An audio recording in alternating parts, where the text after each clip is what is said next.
Chafov, Mishnah Daled, a long but beautiful Mishnah. The first bit of this Mishnah we've actually dealt with before. Very similar Mishnah we had before in Perek Yud Ches, Mishnah Vov. Let's do it now with a sandal. We had it before in relation to a bed, and then we had it a few Mishnahs later on there in relation to tefillin. Now we're going to deal with a sandal.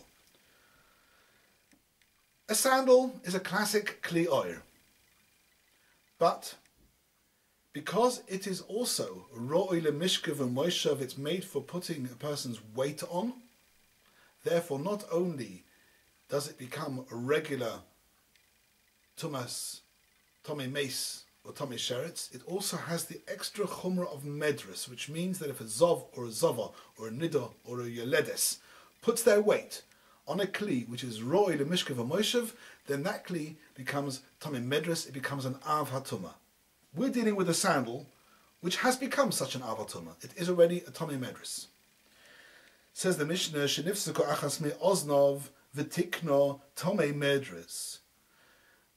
A sandal has two oznaim. You have the base of the sandal, then you have two big thick straps coming across from the bottom, meeting in the middle, and they're tied together with laces. Those two are called oznaim. If one of those oznaim breaks, v'tikno, and you repair it, it's Tomei Medras. The old Tumas Medras continues, because the breaking of one oizen does not render a sandal to be a Shever Kli. It's not broken yet. In fact, even if you don't mend it, just when the first oizen breaks, it's still Tomei Medras. It only says V'tikno because we need this for the rest of the story. So, oizen breaks, let's call it oizen A. You mend it, you put a new oizen on, the old shoe still exists, and therefore it's the old Tumas Medras continues. Let's carry on with the story. After that, Nifsika Shnia, the second oizen B breaks, V'tikna, and you mend that one. What happens now, says the Mishnah, Tar Emena Medras. Although the shoe, all the way through this story, has never been a shever kli, it's always been a shoe able to be makabel tuma, because one oizen breaking doesn't render it a shever kli. You mended it, it's back to a whole shoe. When the second oizen breaks, you still only lost one oizen, so it still was always a shoe. But what's happened is, after the second one breaks, what's happened now to this shoe is it has lost oizen A, albeit it's been repaired. It has now lost oizen B. It has therefore in its history lost both its original oznaim. Therefore, we say the rule of ponim chadoshes bo'olekam. This is a new shoe. The old shoe doesn't exist, and therefore, as soon as the second oizen breaks, the original Tumas Medras falls away. To'emena Medras, says the Mishnah. Aval Tomei Maga Medras. Why? When we replaced oizen Aleph, oizen A, that piece of leather which became the new oizen A, not only did it become part of the shoe, it also touched the old shoe.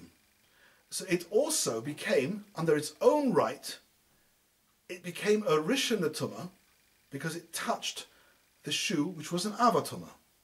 It then became bottled to the shoe and became an Avatuma with the shoe, yes, but it still always retains latent inside it its Rishon Tumah status by having touched the shoe. Therefore, when we say Ponim Chadoshes Bo'olekam, and the old shoe disappears, that is true. But however, that oizen A, that new oizen Aleph, which touched the old shoe, the Medras, and became a Rishon Tumah, that's still here. Therefore, that oizen Aleph retains its status of being a Rishon Tumah. And therefore, V'tikno, when we now repair oizen B, our new shoe is able to be Makabel Tumah because it's a whole shoe, is all now Mechuba to the new oizen A, and therefore it all picks up a din of Rishon Tumah by being attached to oizen A. That's why the Mishnah says, Aval Tomei Maga Medras. However, If after A falls off, before you were able to be Mesakane, lo hispik l'sakenes rishono, ad shenivsak shnia, A falls off. At that point, the shoe continues to be a Tomei Medrus, hasn't yet broken. But before you manage to repair A, B falls off. Now, of course, not only do you say Pon Chadoshes Bolokan, you have no shoe at all. So the whole thing becomes Tar Legamri. There's no Rishon, no Av, no Rishon, nothing. It's Tar. You didn't manage to get around to repairing A before B broke, then Tar, the shoe is completely Tar. Back to the basic din of sandals. Nifsak Akevoy. There's three cases now the Mishnah is going to tell us that a sandal becomes Tar by being broken. If the heel falls off, the heel breaks, or Nitel Chotomoy, the nose, the toe cap, is removed. Or the toe cap isn't removed completely, the toe cap gets broken into two, either lengthways or crossways, then that's called the sandal's broken. Tar, the sandal is tar. A more primitive type of sandal called the sulaim.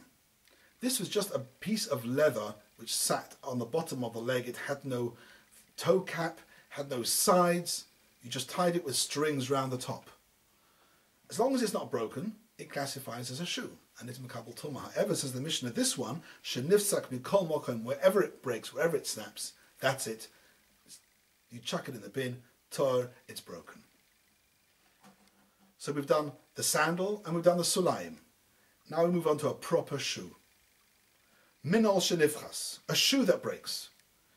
Here the shear is different. Imeinu Mekabel is Roiv Haregel Tar, which means that if you've got lots of tears and breakages in a shoe, you add them all up, you see, you accumulate, you join them all up. If all the broken and torn parts amount to the majority of the leg, i.e. of the foot, i.e. they uncover or do not protect the roiv of the regel, then that shoe is considered to be broken. Otherwise the shoe is not broken. Now, another case, Minol Sha'alo Imum. Imum is a shoemaker's last, a model on which one forms the shoe. Rabbi Lezer Metair V'chachomim Metamin. Rabbi Lezer says that if you haven't taken the shoe off the last, it's actually not yet a Gemar Molocha. And the Chomim say that the shoe is actually completely finished. Just the removal of the shoe from the last is not an inherent part of the manufacture, and therefore the shoe is already a ready-made shoe and able to be Mekabel Tumah. Just out of interest, the Gemara says in Sanhedrin that this halacha, which Rabbi Lezer says Torah, was actually his last words of his life, his last breath. At his bedside, the Talmidim asked him this halacha, what's the din of Rabbi Lezer Rebbe about a shoe on the imum? He said, Tahor, and then he was nifta. And the last bit of the Mishnah, Kol chamosos tzeruros tahoros. A chemes is a water flagon, a leather bag used for storing water, called a chemes. Of course, the chemes is Mekabel Tumah. It's a classic kli'or, which is Mekabel. If it's torn, it has a hole in it, and we're talking about a hole which renders the kli tar, because it's a sheva kli. How do you repair this hole to make it back into a chemes? Of course, if you were to sew it up, that's no shaila, it's mended. We're talking about where you didn't sew it, you just tie it, you tie a knot, you tie it to mend the hole. Does that repair the kli?